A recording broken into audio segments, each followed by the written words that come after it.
Hi there, welcome to a supplementary vlog entry. A YouTube viewer asked me a very important question recently, which I think deserves a fuller answer because, he asked me, are you still such and such a religion? And I think it's important to answer this question truthfully because I don't want to be thought of as being some kind of fraud. I'm not sure how one's a fraudulent person spiritually, apart from the fact, that you might be just doing it for the money. And I don't think I've ever done anything for money. Um, Otherwise, I'd be rich as Croesus now, wouldn't I, really? Anyway, I th- there's a number of ways of answering this. I think, um, the short answer is I am soul. And that's not a smart answer, that's actually the truth. So I am soul. So I am not anything in that case, but soul. And if religion is going to be the coating on the sugar pill, then soul is that sugar pill, or maybe soul is a real pill, and there's a sugar coating of the religion, so such and such religion on the outside. But on the inside, you are definitely soul. So that's the short answer. I am soul. That means I am nothing else but soul. I am not this. I'm not that. Okay, um, and I think that would apply to somebody who believes themselves to be of such and such a religion. Even the clergy of such and such a religion, they are soul primarily. Uh, But that's not really good enough, I suppose, really. So, I've been thinking about this and I have a theory. Actually, I have a theory that in order to be uh, thought of as being belonging to a certain religion, I think you have to belong to a religious community. You have to be active in that religious community as well. You could have been born into it, but that's really not enough either.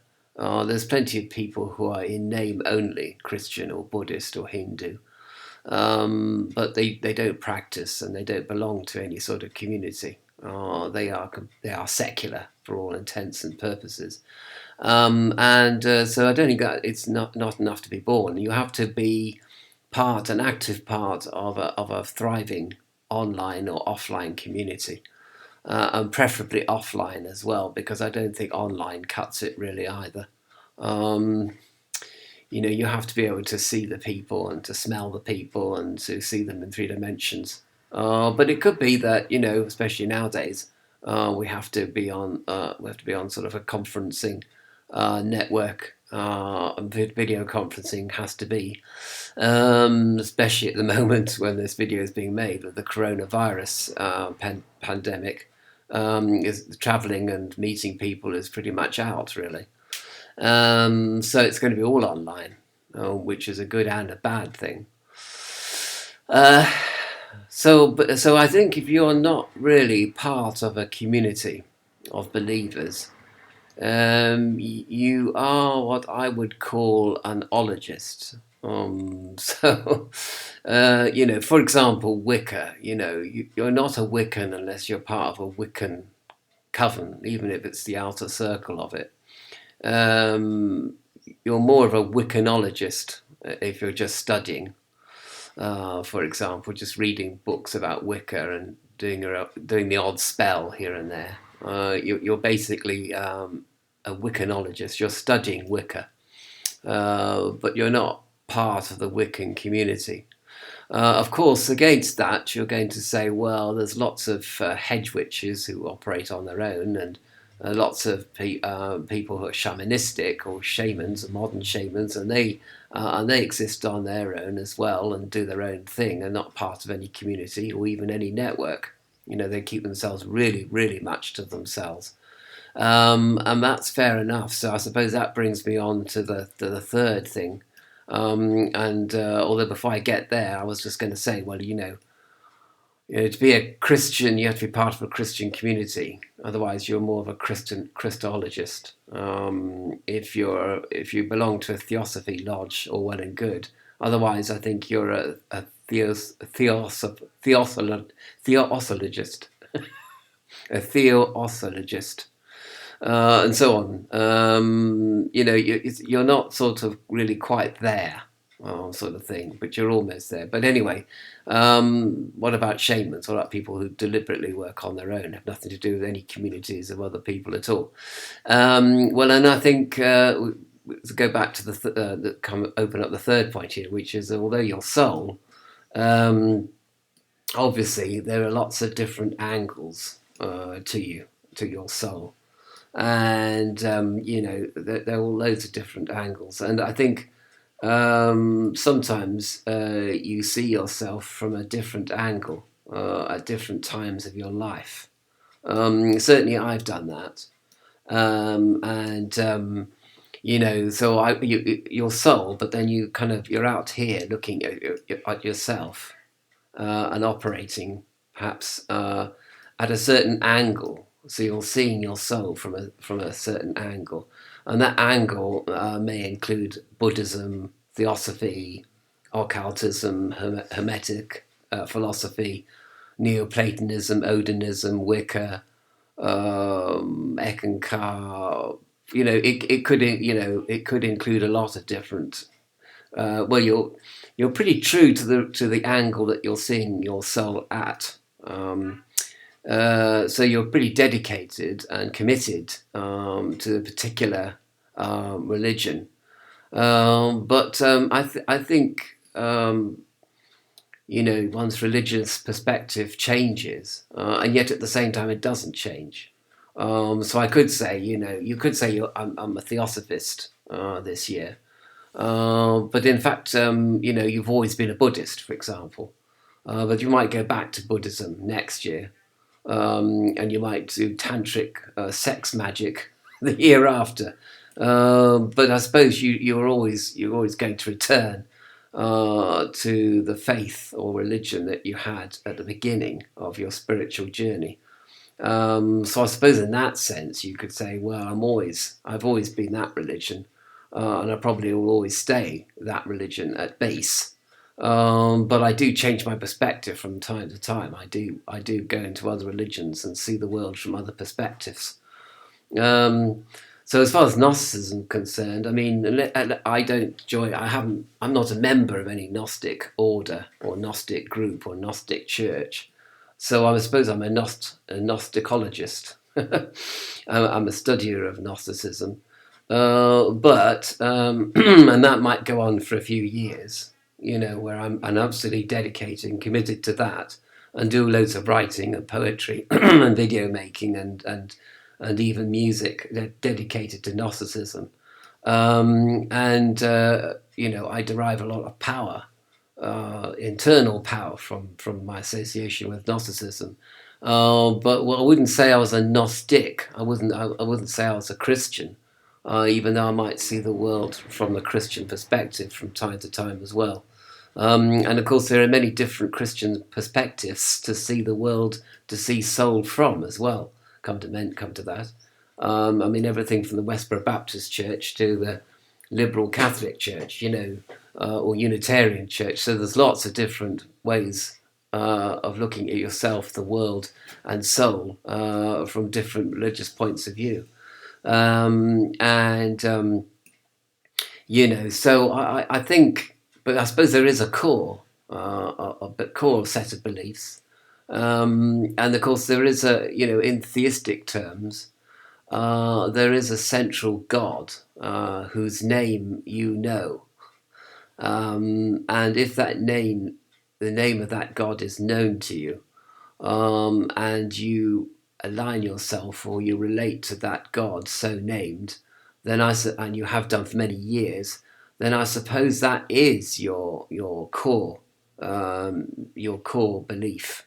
Your core belief is packed into that name of that particular God, and it could be one of many gods, or it could be a single God.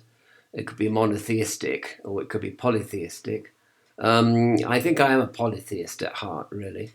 If we're going to look at gods and goddesses from the point of view of the realms of the demiurge, then there are lots of them, and that's true. But of course, there might be a true god that might be fit into a more monotheistic paradigm. But it might be that to talk about God in a transcendental way is to not really talk about anything except a sort of impersonal Brahmin, which is made personalized, I suppose, by certain representatives of the transcendental God. Which could include some gods that would probably make you think, "Whoa, what's going on here?" You might, because there might, since the adversary, for example, is one of the gods. It could be said that this god is the adversary of the God of the Old Testament, and the adversary of the cosmos as it's presently constituted. So you could have the adversary of the demiurge, which people have called the adversary. So you have an adversary of an adversary, if you see what I mean. If that's not sort of being smart, and I think that's probably true. So just to recap, I think is the short answer is I am soul. So I'm not anything.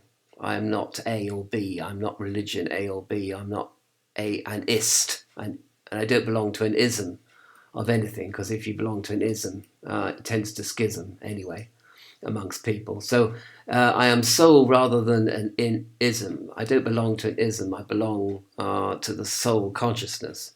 And that's one answer. The second answer is I think I think to be a Christian, you have to be an active part of a Christian community, either online or offline or both, and not just born into it, not just sort of following the rules, as it were, but actively being a part of it, shaping the discourse even. Now, I know Christianity has a charisma, so the discourse and the narrative are sort of fixed with Christianity. But within that charisma, of course, there's a lot of interpretation, and you're part of that interpretation. I mean, everyone who's part of a congregation of Christians is part of the interpretation of that religion as they apply it to their lives, you see. So the faith is living. It's a living faith. It's not a dead faith.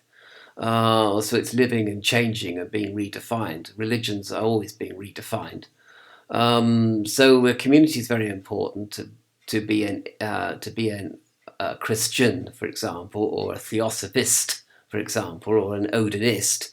But if you're on your own, or if you're not, then you're probably agnostic and probably a sort of a Christologist. You're studying Christianity. You're studying, but you're sort of keeping a distance from it. But then again, of course, if you're a shaman and you're working on your own, or you're a hedge witch, then of course, you might be working with lots of different paradigms. I mean, if you're a chaos magician, for example, you'll be working with Christian paradigms, Hindu, Buddhist, nativist, native Indian, Native American Indian. I mean, you use lots of different paradigms, and you'll be changing over the course of your life, over the course of a year even. But I think that there possibly is a core to a person, that they know their God by a certain name.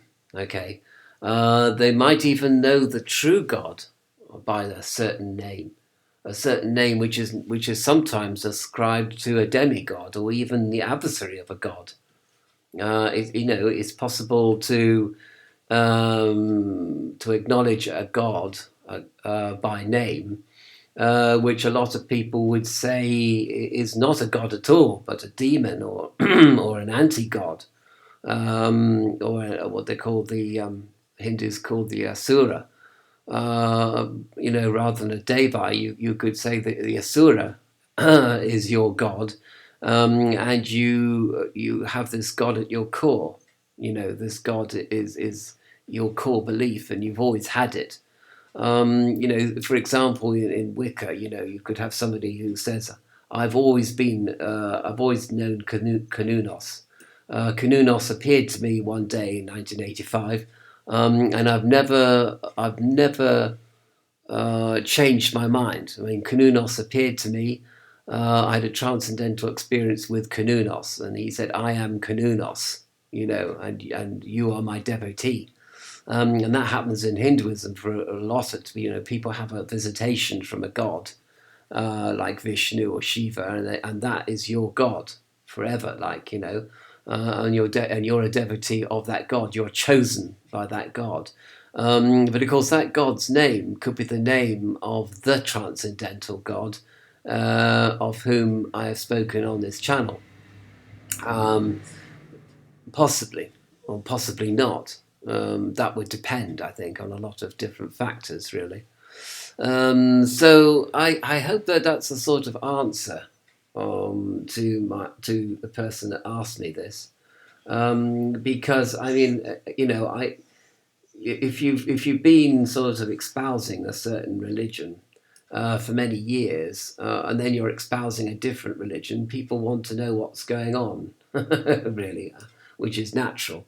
But that's really what's going on, and I can sort of use many different religious paradigms and different religious philosophies to make to understand, or to use them to understand my own core belief, because I think ultimately all beliefs are probably related, and they all probably relate to the transcendental God, if they're not actually religions of the demiurge itself, which is also possible, by the way.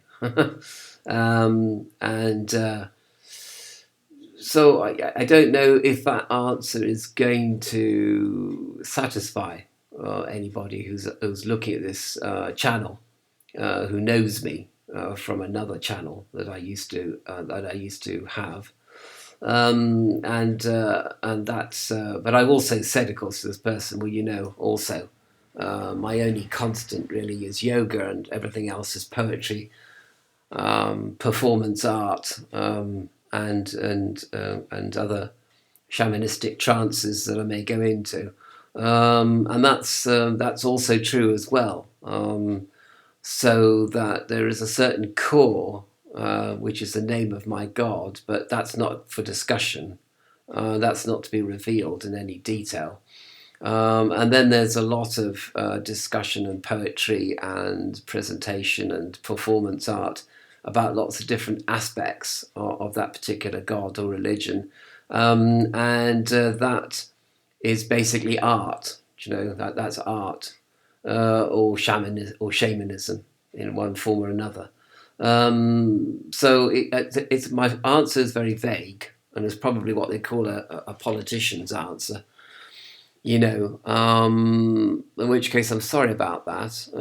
But in a way, I don't want to be. If it's also if I've been interviewed by anybody, I might be ambushed on this point, well and truly. I actually was interviewed by somebody, and I was sort of ambushed on this point in another context. So, and that was a bit. I kind of came back to it kind of fairly fast, but for a minute or two, it was a bit embarrassing.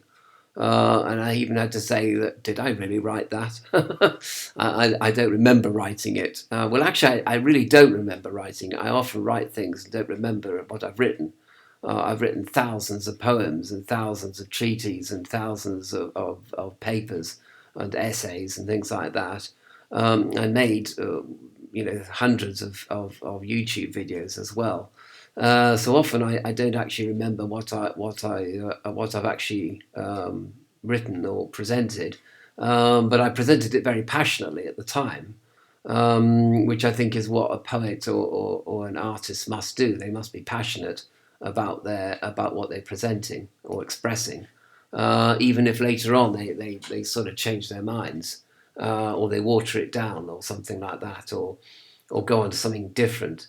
But it could be it could be that there is a core of belief, and there is a name of a god at that core. But then within that core, I think there is soul, and soul basically trumps everything that you are. So we come back to the short answer with which I started this video. I am soul.